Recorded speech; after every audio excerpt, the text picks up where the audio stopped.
sepanjang itu untuk apa namanya survival, untuk membantu dirinya supaya apa menyelamatkan dari bencana itu, menurut saya itu bisa menjadi alasan penghapus pidana meskipun itu menggunakan orang. Toh juga dia bukan datang ke satu tempat mengambil gitu, tetapi kayu itu datang sendiri kan. Bisa juga kan kayunya juga itu apa namanya yang kemarin ribut illegal logging, kayu curian, ya kan? Apakah dari Ya, Bapak sendiri ada catatan atau mungkin batasan tertentu Pak yang perlu diperhatikan warga nih? Selain tadi yang Bapak mention adalah diperjualbelikan, tidak boleh diperjualbelikan atau dibisniskan gitu Pak. Silakan. ya, ya, ya. Saya kira tindakan masyarakat bisa dipahami atau bisa dimaklumi sepanjang itu tadi tidak ada komersialisasi gitu. Artinya eh, ketika menggunakan barang orang lain dalam keadaan darurat, ya, yang menyeluruh seperti ini, sepanjang itu untuk apa namanya survival, untuk membantu dirinya supaya apa menyelamatkan dari bencana itu, menurut saya itu bisa menjadi alasan penghapus pidana meskipun itu menggunakan orang. Toh juga dia bukan datang ke satu tempat mengambil gitu, tetapi kayu itu datang sendiri kan.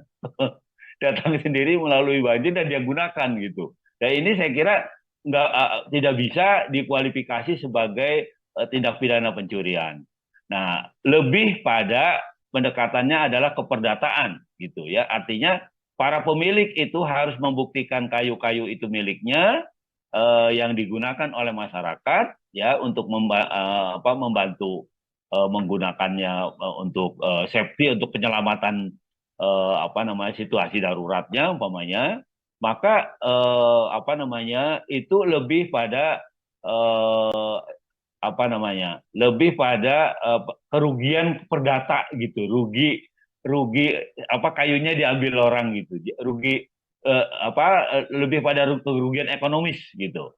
Nah, karena itu tadi saya bilang negara harusnya muncul ya menjadi jalan tengah gitu, bahwa umpamanya di satu sisi ada kewajiban negara membantu masyarakat, di sisi lain masyarakat menggunakan umpamanya material orang lain ya yang sebenarnya juga material itu kan datang sendiri di waktu banjir, iya kan, bukan diambil gitu ya kan.